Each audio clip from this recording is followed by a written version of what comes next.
rejoignons Louise Drouin, présidente de la Société Arts et Culture de Saint-Placide, pour parler de la programmation automnale qui se termine.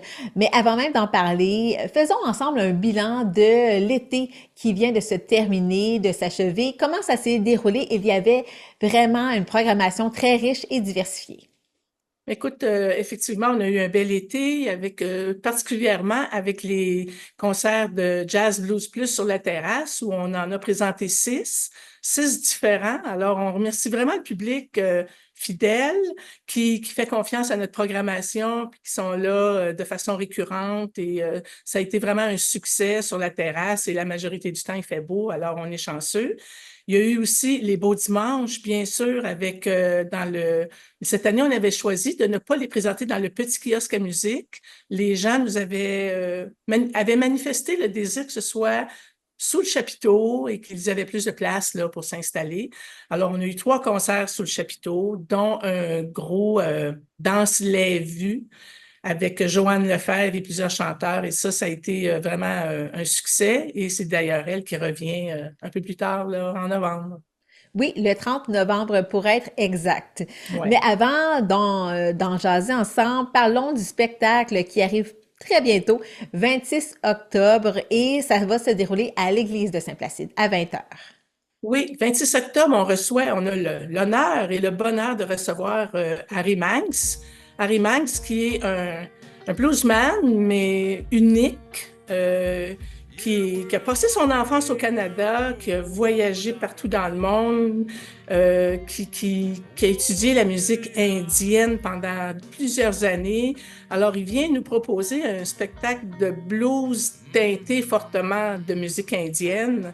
Et dans le fond, il y a un style unique. Ceux qui pensent avoir juste du blues du sud des États-Unis, là, c'est un mélange de tout ça. Et c'est un musicien multi-instrumentiste. Il joue aussi bien de la sitar, du banjo, de la guitare, de la steel guitare, de l'harmonica. Bref, ça va être assez particulier. Puis, tu sais, c'est un musicien qui a joué partout au monde. Il a fait les festivals les plus prestigieux. Il joue dans les cafés de blues réputés. Bref, c'est un honneur de l'avoir ici. Et il va être accompagné par Geneviève Jaudoin. Geneviève Jaudoin qui a gagné La Voix en 2019. Geneviève Jaudoin qui a été la voix de Belle et Bomme pendant plusieurs années. Bref, ça va faire une belle combinaison. Vraiment, on est très fiers de présenter ce spectacle-là. C'est Oui, le 26 octobre, c'est à 20 heures. C'est dans le cadre des belles soirées à l'église. Puis le billet est 40 $. Il reste de très bonnes places. parfait. On pourra aller sur le site Internet qu'on va afficher à D'aller. l'écran. Ensuite, Ouais. le 30 novembre, c'est Joanne Lefebvre, vous l'avez mentionné, à 20 heures, qui va nous faire découvrir le spectacle Noël. Noël. Noël. Joanne Lefebvre, écoute, Joanne Lefebvre a fait la voix en 2015.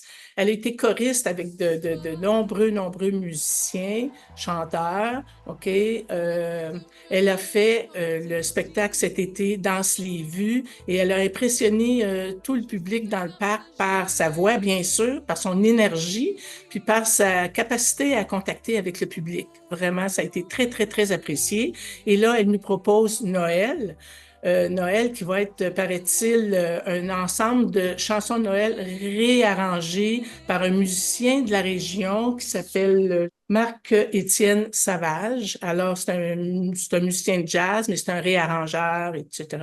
Alors, ça va nous donner une nouvelle teinte des chansons de Noël qu'on connaît déjà, mais ça va être réarrangé et avec une nouvelle, c'est ça, une nouvelle texture. Il va avoir 4 musiciens avec elle sur la scène. Il va avoir vraiment du décor, des effets visuels, des effets de lumière. Il va avoir des beaux costumes, paraît-il. Alors, son énergie va être contagieuse. Puis, il paraît que ça va être comme une explosion de Noël. J'ai hâte de voir ça. Euh, Encore là, il faut faire confiance, je pense. Joanne Lefebvre, non, on la voit pas partout, mais elle nous a vraiment impressionnés cet été à Saint-Placide. Parfait. Et aussi, donc ça, c'est le dernier spectacle de la saison automnale. Ensuite, on se dirige vers l'hiver. On ne va pas en parler trop, on va se reparler ensemble, Louise, au mois de janvier ou février pour que vous puissiez nous en dire davantage. Mais qu'est-ce que vous pourriez nous dire en ce moment sur cette programmation? La prochaine programmation, bien Oui. sûr, elle est entièrement bouclée. On est très fiers. Encore là, ça va être diversifié. On a des beaux noms, on a des belles surprises. On garde ça un peu secret, bien sûr, mais je pense que les gens ne seront pas déçus et on va commencer à en parler peut-être en décembre, OK, pour titiller un petit peu, mais le tout va se concrétiser plus là, vers la mi-janvier. Alors, c'est sûr qu'on va pouvoir en reparler, mais il y a une équipe qui a travaillé très, très, très fort là, pour confectionner cette belle programmation. Donc, ça sera à voir prochainement. On s'en reparlera avec grand plaisir. Louise Drouin, merci beaucoup d'avoir été avec nous. Merci pour l'invitation.